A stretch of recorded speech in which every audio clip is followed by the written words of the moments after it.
controls, making sure you can hear us loud and clear. And in the studio with us this morning is Pastor Kirk Scholl of Art City Church in Springville, Utah. Thank you for coming in. Always a pleasure. Aw. Always a pleasure. He was a little upset with me this morning, though, because I put a picture in our newsletter, and he's like, that's not a very good picture. I'm like, it's not? So we have picture retakes coming up. I'll put that in the new one. Would it matter? It probably wouldn't matter. Well, because I'm just not photogenic, so, well, you know. I think that you are. I'm feeling a little awkward now. But the point is, I didn't think it was a really bad picture. I thought it was just a picture in action where we were talking. But that's quite okay. I thank you for being so gracious to me and coming in anyway. I was totally jesting, honestly. Oh, Seriously. okay. Yeah. All right. Because I don't want people to feel bad about it. But anyway, the whole point of having your picture, it was just we were so grateful and thankful that you come in every month and just share God's word with us. And it's a blessing to all of us. It truly is that you are not just so faithful in your own ministry, but that you're sharing your ministry with us and encouraging us to know the Lord Jesus Christ and then to walk in him. And I just really appreciate that. And we know that you spend a lot of time preparing and then to come here and taking time out of your busy schedule to do that and bless the rest of us.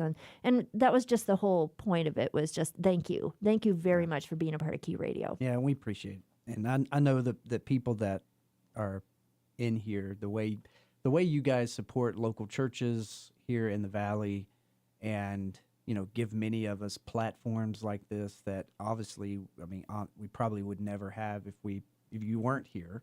And but it really is a great ministry in a way that you connect pastors, and I know there are people I would not know if it wasn't for Key Radio. Mm-hmm. There's pastors that I know that I would not have known, right? So it's a great connection. It's a great network here in Utah. So thank you. It is definitely beneficial both ways. Yeah, for sure. The family of God is just tremendous, isn't it? Yes, it is. I love yes. it. I love it.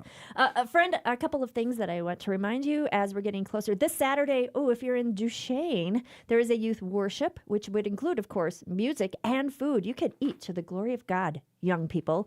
Ages 12 to 18. This is this Saturday from 6 o'clock to 9 o'clock p.m. I know that the folks who are organizing this are just absolutely excited about this. So please come to that and bring your friends. It's going to be a great time. And if you're a grown-up, sorry. It's for youth. But then also, you can start flipping the calendar too, if people flip calendars anymore. I do, but I'm kind of old school. But December, there's a lot of stuff going on in December. I already have a December event. This by the Uinta Basin Christian Academy, having a holiday boutique, and that is Saturday, December 2nd, and that's from 10 a.m. to 3 o'clock p.m. at the Uinta Basin Christian Academy in Vernal. And if you want more information, please let us know. But their student council and et cetera, they're going to be selling concessions, and it's just a great community event. And of course, leading up to where we observe the birth of Jesus Christ. So very, very cool. While we're at it, what's going on at Art City Church? So we're looking forward to the Thanksgiving season. Yes. And probably the biggest thing that's going on with us is we have we've, since the conception of the church, which has been a little over 5 years, we have done this like Thanksgiving potluck kind of after the service. Usually it's the Sunday before Thanksgiving. And so that's coming up, and it's become something that has been a outreach, right? What we've turned it into is we know that, we moved here from a lot of our family. Mm-hmm. And the idea was we came here to plant a church. We came here to preach the gospel, disciple, spread the gospel. And what we're finding is there's a lot of people that for some reason or another don't have that biological family connection. Mm-hmm. Maybe it's that they also moved here from another state. Maybe sometimes, it's not as nice as that. There's just broken families. So we want it and turn it into like a community event, right? And so we ask our church, we say, let people know that. And so we try to make a big deal out of it. We smoke couple briskets, we do a turkey, and everybody's encouraged to bring a side, and we make a big deal out of it. And so that's coming up, the Sunday after, so 2 Sundays from now, so would be the 19th. That's kind of the big thing we're prepping toward. And then other than that, like Christmas time, we would like to do more. Like Springville has a great, just like they have Art City Days, like the festivals. They do something. It's been about 4 years now. Well, they'll ask people to rent booths and come up and do things like that up around the city council buildings. And we had toyed around with doing that, but we've just had a lot of shakeup this year, and with our family, and so we're going to kind of take December as a let's concentrate on more personal relationships and things, and not necessarily organizing events and that kind of thing. So. Well, and I appreciate that too, because I think many times people will go into a local church and they will just have some great expectations about, well, wait a minute, it's pageant. Why wouldn't you have pageantry during this time? Or why wouldn't you do these great big things? Like it's somehow some sort of a theater production. And it's like, no, church is not about that. Church is about family, the family of God getting together and loving one another. And yes, do you want outreach? Absolutely. I mean, that's what we're called to do. But also there are seasons when the family just needs to kind of circle the wagons, if you will, because there might be a lot of brokenness, or the year was really difficult. The season is just like, oh, we need to focus internally now and start rebuilding and helping one another out. Or we've been so spent by whatever that we just need to really focus small this year. And that's the beautiful part about it. You can do that. That's the local church has never, it shouldn't be about production. It shouldn't be about making a big splash. It's not some sort of organization or business entity. It is truly about family and caring for one another. Now, that does not mean that if you are an individual looking to hang out with some believers and Art City churches in your neck of the woods, well, absolutely, you would never say go away. No, not at all. One of the things that's well said, first of all, and I think what we're trying to do to promote that is during our what we call our connect groups during the week, and even trying to go beyond that, is we're just been able to find, like, I just did a simple spreadsheet of people who have just been coming to Art City, and some of those have been coming longer and are more committed members. Others are they've just been coming and they're visiting, and they're kind of thinking through their faith. I mean, we have a wide range of different people that have been coming. And I just asked the question, I said, I had a sheet, and I'm like, do you guys know who these people are? Are you coming on Sundays, and are you thinking about who these people are and how you can get into their lives, and so that you can, show that love that we're supposed to show, but also build that relationship that's going to lead to answering questions about faith, that's going to build upon like the Bible teaching and the worship of Sunday mornings. And so we've really been concentrating on that ever since we came back. And again, a lot of the listeners, we had a tragedy this summer that took us away.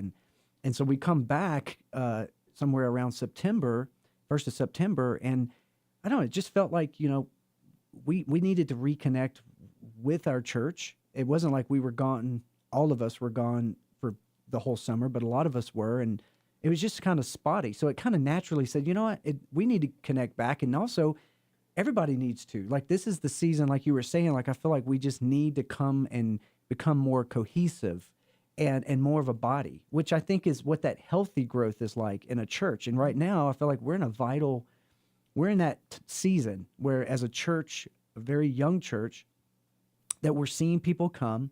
More people are finding out about Art City Church, which is great. But we don't want to have that growth that's going to come in, and you're not going to be able to absorb it in a healthy way, where we're trying to, Jesus didn't call us to preach the gospel only. He told us to make disciples and of each other, right? So we're making disciples, and to do that, we need to be training our people so that as we have more people come and the brokenness is coming to us, we can do something with that. And it's not falling just on the leadership of the church. So we're in a very, I feel like a good time, but also a very vital time where we're trying to do that and teach that with our church. Yeah, that. and there's also this thing where whose disciples are we? Where we're called to make disciples, but we're called to make disciples of Jesus. We're not out to make disciples of the pastor or of the church or of the leadership of an idea of a movement. We're called to make disciples of Jesus. Yep. And we are disciples ourselves. And it's just, reaching around us and helping and coming alongside each other and as we follow Jesus. And, there's kind of like this idea of where we put certain people up on a pedestal if they have a certain if they're like a leader or if they're a pastor, if they have that like a title, and then we expect far too much of them. And often as pastors, I know that as pastors they can expect far too much of themselves, yourself on a pedestal, and it's okay to not be like the most churchy church or whatever. It's like you're not making disciples of a church or a movement or of yourself. It's like we're all disciples of Jesus. Yep. No, that's well said. I have been thinking much on, and I know there's a lot of people who have wrote on this subject, but the one that I've been reading from lately is a pastor in Nashville, and he's more of a pastor emeritus now because he's kind of retired. But Ray Ortlund is one who has wrote on gospel culture in a church. And I've been listening to his podcast called You're Not Crazy, and it's directed toward pastors, just trying to say, you're not crazy. There's something here. And a lot of it's going back to what you're saying, Grant. It's bringing us back to a realization of what we're supposed to be doing, what we're called to do, and how sometimes we divert from that. And the the essence of it is we're preaching the gospel, but are we living in a culture that is showing the gospel? And to me, he says you can have both of those, that can be an imbalance. We're preaching the grace of God, the forgiveness through the sacrificial life and death and resurrection of Jesus, but our culture is showing something completely different. And that really spoke to me. So I want our culture to be something where we are living the gospel out, meaning we're not perfect. We're never going to live the law out perfectly. That's why Jesus came. So we can expect that we're going to hurt each other.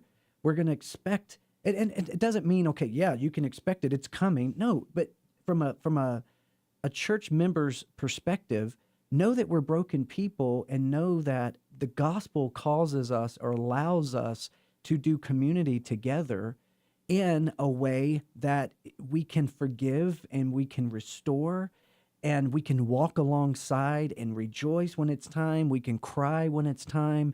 And all of that comes about because we should be the most complete, not just transparent, but content in who Jesus is, not depending on who we are, which can cause us to, and it's a process and it's organic and everybody's on a different stage, but just to be who we are. It's okay to be who you are because you don't need to change. You're to be conformed to Christ, but you are an individual yourself, and everything about you is unique that God has brought into your life, both bad and good.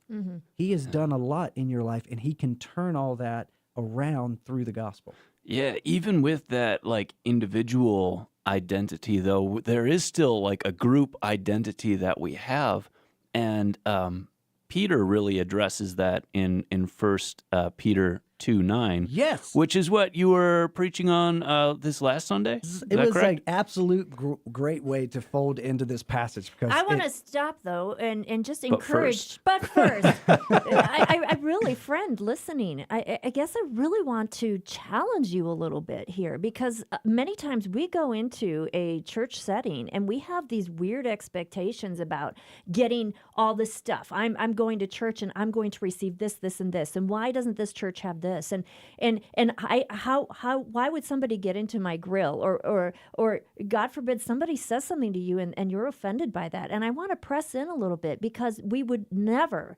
approach our own families that way, right? Like when you go to your family, you expect that it's going to be messy. You would expect that there are going to be children who are going to make messes. People are going to say bad things, and there's this constant flow, and this kind of like a wave of good, and then something bad, and then something. You just know that's the natural rhythms of life. Do not fall into that misunderstanding that the church does not have that, right? Like you were just saying so beautifully, you had some tragedy. What a great thing to have a church body around you, a family of God to pray for you, a family of God to reach out and say, what can we do? We know that you are far away to deal with your family situations and your tragedy, but what can we do here? We want to be a part of your life and a part of your healing process. And that's what it has to be about. So I loved how you said, expect that you're going to get hurt. It's no different than if you're in a marriage situation and your husband is having a bad day and he says something and you're like, what? Be gracious, be loving, be forgiving, be merciful. All of those things, knowing that, okay, we're all learning together. We're all growing together. Why? Because we have one thing in common, if anything, and that is the redemption that we found in Jesus Christ. Yep. So I just want to press in. You could say, I've been burned by church. I get it. But friend, I want you to not settle. I don't want you to be defeated in that. I want you to say, nuh-uh, no. God gave me the local church because this is my family, and I am going to stand firm, and I'm going to invest in the people that God has placed around me. So that's just my... Yeah, and we're not saying, just quickly, and then we'll dive into the text, but we're not saying that things should stay unresolved, right? We're not excusing the hurt, and even at times, I know people have suffered abuse at the hands of... And we're not talking about saying abuse. That at all. Yeah. We're not saying that. We're saying that things can be resolved if we follow the teaching of Christ, that we're His body, and that if things happened, not only should those things get resolved, but they can be resolved, and in being resolved, we can be stronger in that, and finding out, okay, so here's what such and such did, or here's what such and such said to me. And so you go through the process, like you would say, and I like the example of the husband and wife of, a husband and wife could do something to each other and then not talk about it. And that festers, and that turns into something worse. That if it was quick to be resolved, if saying, I was there that morning and you said this morning, and, you didn't have your coffee before you said it, or something around, that happened. But I just want you to know that hurt. Well, I'm sorry, and you talk that out. Those things can happen. What I find is there's an apathy where people just don't care, or they're not invested. And because they know if you are invested, it's going to be sloppy, but it's the best thing for us, because as you're doing sloppy life with the church, you're deepening those roots, and you're finding that you are going to be tied in tighter, and it's going to be for the betterment of your spiritual health as a Christian. I love it. Okay, Grant, can you repeat your segue into what we're going to Yeah. It lost its punch, but no. So we've been talking about identity as a group. Heather, you've been using the word family. I think that's great. That's biblical. But here in 1 Peter chapter 2, we see a lot of descriptive words of a group identity that Peter is using. And starting in verse 9, he says, "But you are a chosen race, a royal priesthood, a holy nation, a people for God's own possession, so that you may proclaim the excellencies of Him who has called you out of darkness into His marvelous light. For you once were not a people, but now you are the people of God. You had not received mercy, but now you have received mercy. Beloved, I urge you as aliens and strangers to abstain from fleshly lusts which wage war against the soul. Keep your behavior excellent among the Gentiles, so that in the thing in which they slander you as evildoers, they may, because of your good deeds, as they observe them, glorify God in the day of visitation. And we just see a lot of just a description of what sets us apart as Christians, as believers. So especially this bit where it was called out of darkness into his marvelous light. You had not received mercy, but now you have received mercy. Let's just talk about that, because that sounds like the starting point. That sounds like ground zero. How did we get here? Yeah. First of all, let me just say you should get a job in reading the Bible. All the Isn't way he just through. wonderful? Genesis Yeah. to Revelation, the Bible read by Grant Burkholder. Yeah, sure. So I'll throw in the first little bit Okay. of funding for that. And Okay. you got a studio. Great job. Passionate. Love the scripture just being read. How enjoy it just hearing the Bible read. I mean, it's so awesome. If I could, I know we're always like pressed up against time. You know, in this great conversation. If I could get across, this is what I tried to get across on Sunday, and we dive into this in our Connect groups in a little deeper, more application. But one of the things that came out of this was just a beautiful picture of the gospel and how to get there. Okay, so we are talking about the territory of what would be today modern Turkey, so Asia Minor. Okay. And Peter's writing a letter that would have circulated through multiple churches. And this is a territory that would have been really emerged. All these regions would have emerged to be like this urban center of networking and roads that would have gone through from Asia to Europe. So really was a bridge to connect, right? And so what does that mean? Well, what that means is you're going to have a population of different people groups. You're going to have settlers and Roman colonists. You're going to have residents that practice many different religions and spoke several languages and may never have like totally settled into the whole like Greco-Roman culture. This is the audience, right? And Peter's writing to them and he's letting them know, okay, yeah, you've got all of these different cultural appetites and opinions, and you may even have different languages. I'm trying to bring you to something that you have in common. Like this is what the church is. So we all have different tastes. We all have different opinions. We all have different backgrounds and different cultures. But you said this and you hinted to it. The one thing that makes us the church is that we are following Jesus Christ. That's the thing that makes us come together to say, okay, here's my family, and what makes me their family and their family, my family, is Jesus. We have Jesus in common.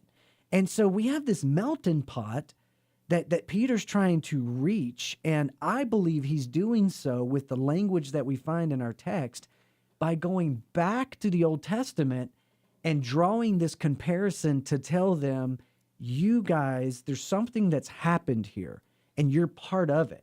You know, like he says in verse 10, there was a time when you were not part of it, but now you're part of it. So I think it benefits us to actually see the language here in verse 9, that this is not something Peter's just pulling out of the air. He's using this specific language that once was used for Israel. Right. Okay. So we could go back and we could look at Exodus 19, which is where we're going to find this language. Exodus 19, and just for sake of time, verses 4 through 6. This is, I've tried to tell people as we teach, you teach while you're teaching. It's like, if you ever want to know the 10 commandments, just times it by 2 and go to that chapter in Exodus, is Exodus 20. That's where the 10 commandments are given. We're in the chapter before that, which is when God calls Moses up to Mount Sinai, okay? And he says in Exodus 19, verses 4 through 6, you yourselves have seen what I did to the Egyptians and how I bore you on eagle's wings and brought you to myself. Now, therefore, if you will indeed obey my voice and keep my covenant, you shall be my treasured possession among all peoples. For all the earth is mine, and you shall be to me a kingdom of priests and a holy nation. These are the words that you shall speak to the people of Israel. So we find that language here, okay? We could go again to Deuteronomy 7, verses 6 through 8, which is kind of a retelling of it, but particularly what I like about the account in Deuteronomy 7, 6 through 8 that's not mentioned in Exodus 19 is that God gives this reason that why he chose Israel. And he says to them in verse 6, the Lord your God has chosen you to be a people for his treasured possession out of all the peoples who are on the face of the earth. And it was not because you were more in number and that of any other people. It's just because the Lord set his love on you and chose you. For you are the fewest of all peoples. But it is because the Lord loves you and is keeping the oath that he swore to your fathers, that the Lord has brought you out with a mighty hand and redeemed you from the house of slavery, from the hand of Pharaoh, king of Egypt. So what we find is, and what can be applied to us, and we're going to make a little journey to get back to 1 Peter 2, that God chose Israel simply out of the freedom of his love and the covenant that he made with Abraham. It had nothing to do with Israel. It had to do with the external goodness and choice and love of God. And so for us, just to make application, our salvation has nothing to do inherently with us. There's nothing that we do internally. There's nothing that we do and God looks down and says, wow, look at Kirk, man. I'm going to go ahead and save him because, man, he's on his way. I just need to push him a little bit. No, it's the exact opposite. Our salvation is found on the outside through God's unconditional love based off of his covenant that he makes with us, and it has nothing to do with us. Mm-hmm. It's just simply the love of God saying, no, nothing there, but I yet love of God saying, no, nothing there, but I yet choose to love you and to send Jesus to die for you so that you can have your sin forgiven and have your relationship restored to me. So it just shows you, like, even in the Old Testament, we see the grace of God. We see the love of God that is not based off of us, but based off of his covenant and his promises. And he's always faithful. Mm-hmm. He's always going to be faithful, right? Amen. So, but there's something that's different. And that is, what do we find in Exodus and Deuteronomy? We find really a condition. In Deuteronomy, if we read on, God's going to tell Israel, like, I'm merciful, but if you don't keep my covenant, I'm also one that's going to hold you accountable for that. And then Israel says, I'm going to do this. Mm-hmm. And we all know that even though there were times where let's just put it this way. God's promise was always faithful to Israel, and he constantly brought them back. Book of Judges, through the kings, how he dealt with David. And then there came a point in time where they just would not, and they went into captivity, right? So we have to come to this idea of, like, where are we at 1 Peter? How do we get there? And that's where we find Jeremiah 31. So if we go to Jeremiah 31 and look at Jeremiah 31, and again, if you're listening to us this morning, I hope maybe you're taking some notes, but I would encourage you to read these chapters that we're talking about in light of 1 Peter 2. Again, we're just doing kind of a background, and then we're going to kind of just nail 1 Peter 2, right? So here we have the covenant of God given to Israel by Moses, and he says, this is who you are. You are my possession. You are a holy nation. You are a priesthood of people toward me. If you keep my commandments, if you keep my covenant, if you keep that covenant that you're saying you're going to do. But then we find Jeremiah 31 where we know that Israel didn't do that. So what does God do? God says in Jeremiah 31:31, behold, the days are coming, declares the Lord, when I will make a new covenant with the house of Israel and the house of Judah. not like the covenant that I made with their fathers on the day when I took them out by the hand to bring them out of the land of Egypt. My covenant that they broke, though I was their husband, declares the Lord. So here he's talking about, okay, I'm going to make a new covenant. Why? Well, because they broke the first one. They couldn't keep it, right? So he's like, here's the covenant, verse 33, that I will make with the house of Israel after those days, declares the Lord. I will put my law within them, and I will write it on their hearts, and I will be their God, and they shall be my people. And no longer shall each one of his neighbor and each his brother saying, know the Lord, for they shall all know me, from the least of them to the greatest, declares the Lord. For I will forgive their iniquity, and I will remember their sin no more. Now, if you're a student of the Bible, you may recognize that this is a quotation from Hebrews chapter 10, where the author of Hebrews is talking about Jesus and how he's a better sacrifice and how the blood of bulls and goats could never forgive sins, but it was a shadow. But when Jesus came, he was the reality of it, okay? So we understand then that Jesus ushered in this new covenant. And when he came and he lived and he died and he rose again from the dead, the new covenant was initiated, and that's the covenant that we are living in today. Now, something that's beautiful to understand about the Bible is there is a lot of, there is a way of looking at the covenant that we would say it's a already but not yet. And we looked at this last night in our Connect group, and I was like, is there language in Jeremiah 31 that is already, but is there language that's not yet? And we find both. We find that we are in the new covenant when we trust Christ and the fact that our sins and iniquities are forgiven, they're remembered no more, and that God has written his law in our heart. And we know he does that by the Spirit of God. Jesus called it in John 3 to Nicodemus, you must be born again. Something happens with the Spirit and faith when we come to Christ and depend wholly on his sacrifice. Something happens. We call that the new birth, right? It's part of the new covenant. But the not yet is, he says there's no longer need for neighbors to teach each other because everybody's going to know the Lord.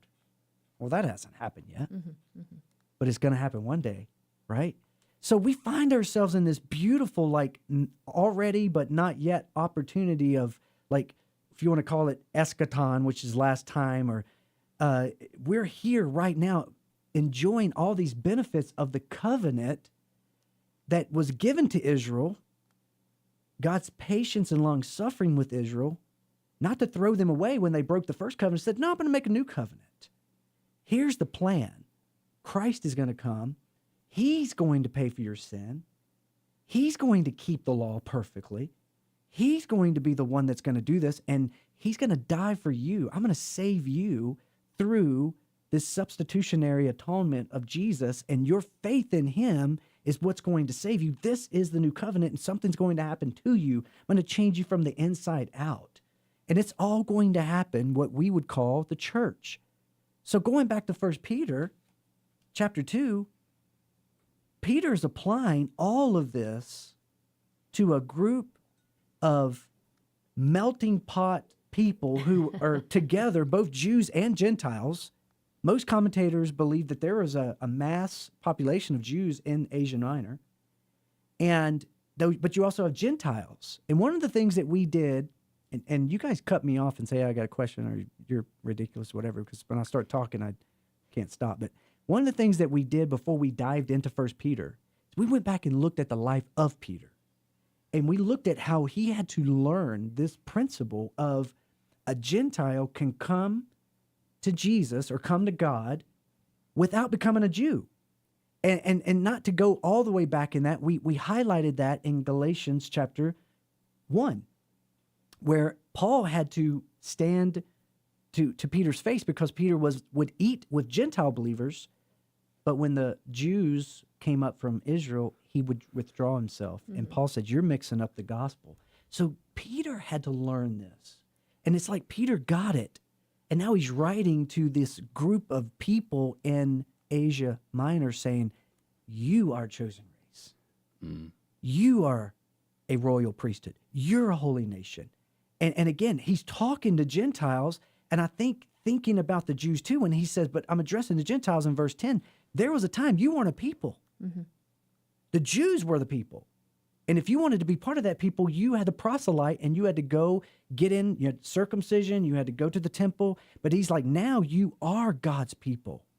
Once you take a cross-reference and write Romans 11 down and how Paul talks about how the wild olive branch has been grafted into that tree, right? Where the root, or in Peter's language, the cornerstone, which is earlier in chapter 2, Jesus Christ, we are spiritual blocks built into that building to have this beautiful spiritual building now that we call the church.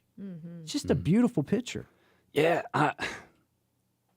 just reading this, because he's using all this language, you're a chosen race, a royal priesthood, a holy nation, and then he gets into the why. Like, what caused this?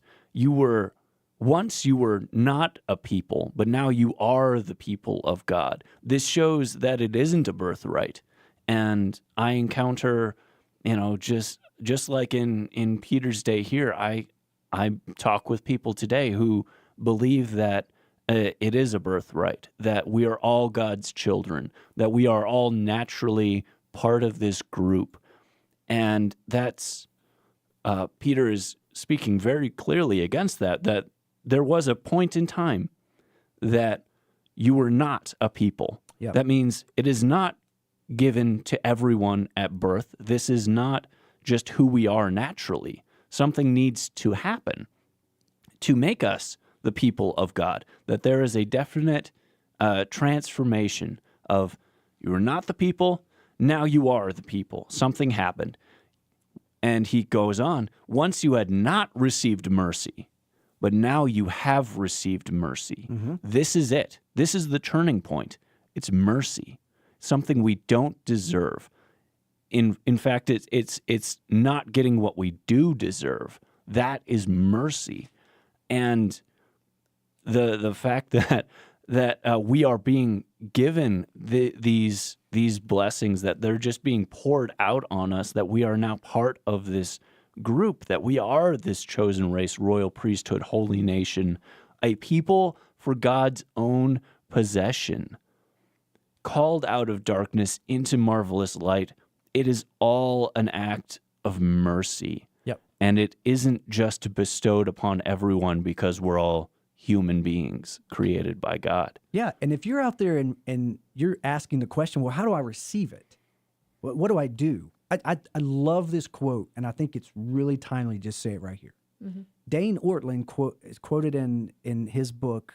I think this one is in the one deeper, but it's the same language you're going to find in Gentle and Lowly. But he says this, and if you want to talk about, well, how do I receive that mercy that Grant's talking about? He says this: you can never be too low for God. You can only be too high. How do you receive the mercy? Know that you need it. Know that you cannot live without it. And know that it doesn't matter what your life has come to, that this very present day, how low you've been brought through either your bad decisions and your sin or somebody else who has oppressed or abused or in this broken world, no matter how low you are, it doesn't matter. Just ask God, see your need, know that he died for you, and just trust and ask. But the problem is we think we're too high. And a lot of times it could be what you're talking about, Grant. Look at what I was born into. Look at what I have. Look at what I've done. I don't need that. Other people need that. I don't need that. And it's those people that Jesus looked at and said, you need to go learn what mercy is and what I'm here to do. You need to know that you do need it. We all need it. So that's what we need to do. If you want to know how to receive God's mercy, know you need it and ask him for it. Just trust him and believe that death on the cross, that resurrection was for you, and you can receive forgiveness of sins. You can be in that new covenant. You can have that thing happen by just trusting and understanding you need it. And Yeah. I would just say also too, friend, if you're wanting the mercy of God and you don't feel like you deserve it. Well, you're right. We don't deserve it. And that's what the whole point of mercy is. Amen. Don't let anybody tell you otherwise, right? Don't let people make you feel like you're unworthy, because the truth is we're not. All of us are not worthy. And that's the Yes. beautiful love of God. And that's the striking thing about what Jesus has done for us. He did this while we were still sinners. He died for us and demonstrated his love. So, friend, today, I mean, if you are like, I need the mercy of God, I don't know how to get it, it's there for the taking. He's extending that mercy and love to you, and you accept that and trust him at his word. And that's, I think, the part that we always feel like we need to add to it. Like we don't trust that God has done that, or God says, he says in his word, but I still know that I have to do X, Y, and Z. Well, no, the X, Y, and Z is all man-made garbage, to be honest with you. And tradition's great so far as it's biblical. and friend, it's simply believing in the Lord Jesus Christ. So just trust in him. You ask for his mercy, he gives it to you freely. Grab onto it, and then enjoy his grace. Amen. Yeah, mercy and grace can be hard to accept because we don't feel it. We don't feel forgiven. Maybe it's because we can't forgive ourselves, but God's mercy, grace, and forgiveness is not dependent upon how we feel about it. If we feel just distraught over our sin, that's good. That's right. But it's wrong to think that our feelings about our sin is greater than God's grace, that it's greater than his mercy, that it's greater than his forgiveness, that God is beholden to our emotions. And like, no, God is greater. God's grace is greater than all our sin, regardless how we feel about it. Truth is not beholden to our emotions. Right. And God's mercy will be bestowed in its fullness upon us. And it's there and it's available. And just this idea that we have where it's like, you know, who's the prime candidate for a heart transplant? It's the one who needs it. Right. The one who needs that new heart. And it's like the more you need a new heart, the more of a prime candidate you are for that heart transplant, to oversimplify and take the analogy perhaps too far. But if you don't need a heart transplant, you're not a candidate for one. But if you need one, you're a prime candidate. Right. And that's what God is freely offering is that new life, that new heart, that transformation that can only come from him. And it's only through forgiveness, mercy, and grace. Yep. So the next step then, looking at 1 Peter chapter 2, we're receiving the mercy, which is just an absolute, I mean, what a gift that is incomprehensible, and yet there it is. But it says, once you were not a people, and now you are God's people. Now, we're God's people, but I don't know. Kirk, I've been looking at the news. God's people are not exactly approved by the world, shall we say. It's difficult to be a God's people, right? A chosen race, a royal priesthood, a holy nation, a people for God's own possession. But in 1 Peter, it's just showing us, now how do we live this? Right. Help us out with that. So in this particular passage, because the whole book is actually going to be writing to, again, this people in Asia Minor, and they are being, how do we live in suffering? How do we live as a Christian in suffering? But for the purposes for today's talk, is he gives us three things in this text that we brought out. And they really, I kind of summarized it and said, you need to be proud of who you are. So it was really just 2 points from the sermon. We just discussed the first one, and it really was, you need to know who you are. This is who you are, right?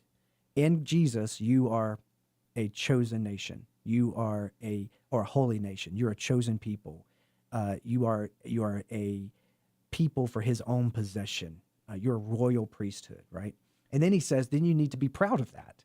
And he does that in three ways. So he says, one, there's three things that we looked at. One, we need to proclaim, we need to abstain, and we need to keep.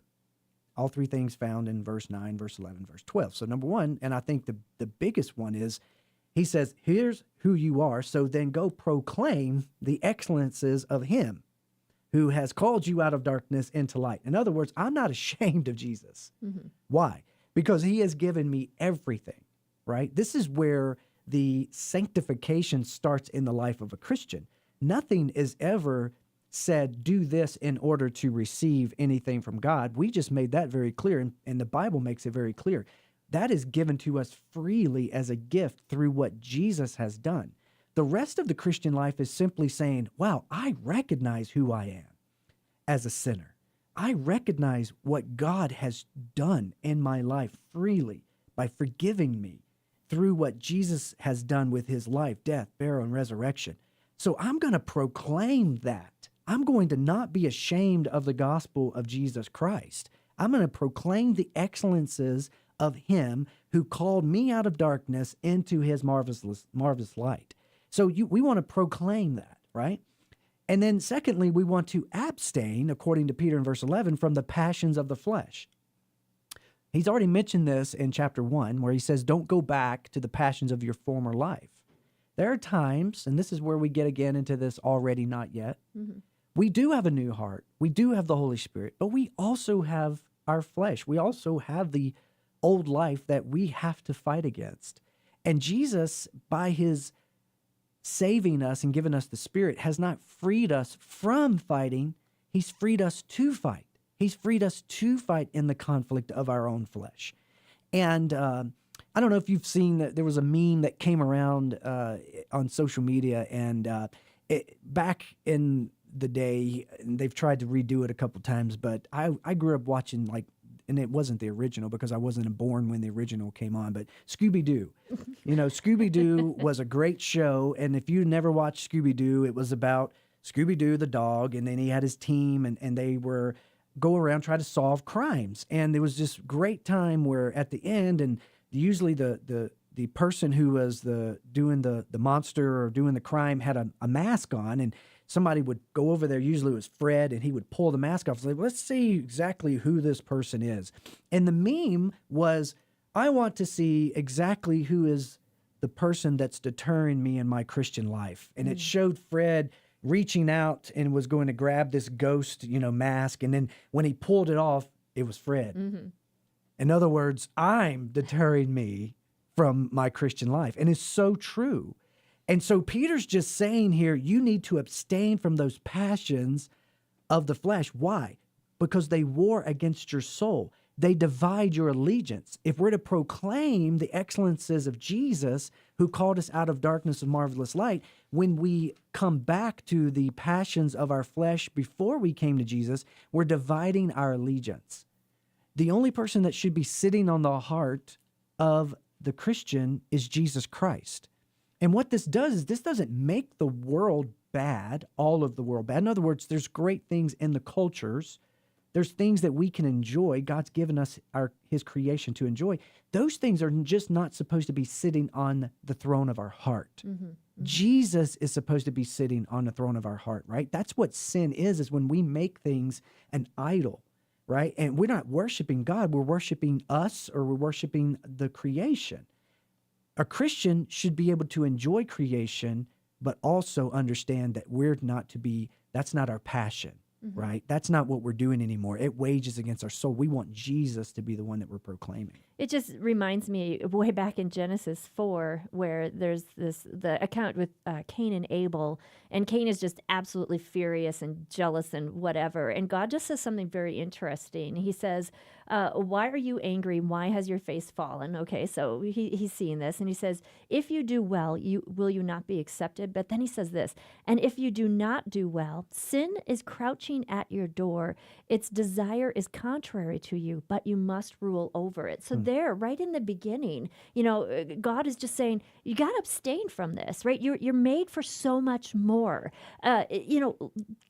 Put your eyes on me, fix your eyes on me, right? The author and perfecter of your faith. And Yep. and then all this other stuff, it's all going to fall into place. So I just love when you're listening to these things like, and you go, wow, I've heard this before, right? Yeah, It's just incredible. absolutely. Nothing's changed. Yeah, and if you want to kind of summarize the Christian life, it comes down to really you need to live who you are. You're growing into who you are. And it's an organic process. It's not automatic. This is why Peter says in chapter 1 that as newborn babes, we're to desire the sincere milk of the word so that we may grow thereby. And so this is a process where when we enter into this covenant with God through Jesus Christ, this new covenant, and he gives us the Spirit, we are born again, literally. And again, like you're saying, this language is all throughout the Bible. Literally, it's like you're born again spiritually, and you become this babe in Christ. And there needs to be an organic growing. And this is why the local church is so important, where you have a pastor who's faithfully teaching the word and introducing you to the Bible. And then, but that's, there's a process in the organic growing of a baby, right? A baby cannot grow and it cannot feed itself at the beginning stages of its life. And then there comes a point in time when that baby grows up and is able to feed itself. And then when a person matures, then they start feeding others. And that is something you just want to see in your life. You want to see, yeah, I'm growing because I'm feeding on the word and I desire the word. These are evidences that God has done something in your heart. And so understand that you're trusting in that, trust his promises, and it's continue to grow. And then just start doing that as a community, doing that with people around you. And then the third one, quickly, he says, keep your conduct among Gentiles honorable. And this goes back to what's your point. As we're living for Jesus, there are going to be people who we're not living for the world, and so they're not going to like us. That was happening then. And if we're being persecuted for Jesus' sake, and Peter's going to talk about how there are times we may not be persecuted for Jesus' sake, and we deserve if we do something wrong. But here he's saying, when you do get spoke against as an evildoer, it's going to be your conduct as you keep your conduct honorable that people are going to look at that and they're going to glorify God because of your good deeds. They're not going to be able to hold water, right? Because they're saying, okay, yeah, he worships Jesus. I don't like that, but wow, look at his life. Yep. And that's a process too. Yep, it is. But that's again where I love the fact that the Lord does not leave us to our own devices. And going back to what you said earlier, I mean, we are filled with the Holy Spirit the moment that we put our trust in Jesus Christ, and he is the one that guides us and changes us from the inside out, right? I mean, we can't do this from the outside in. It just doesn't work. We've seen that. You can't do anything. Good works never saved you, and it's certainly not going to help you be sinless, right? But it's incredible because, it's just saying, they may see your good deeds and glorify God on the day of visitation. Well, what are those good deeds? I mean, we can go back to the fruit of the Spirit, like where you've got the love, you're loving your neighbor as yourself, and you're loving the Lord, right? Joy, you're having joy even in the midst of difficult circumstances, and somehow we're able to love and comfort other people, and so on and so forth. Oh, check out Galatians. But friend, that's what we're about. We're about delighting and glorifying the Lord, and do that in the context of a local church. Art City Church in Springville is one option. How do we connect with you? artcity.church. You can find out any and everything you want to know. Oh, that was easy. Okay, artcity.church. Thank you, Pastor Kirkshaw, for Thank you. coming, and this has been so good. And dear friend, live to the glory of the Lord.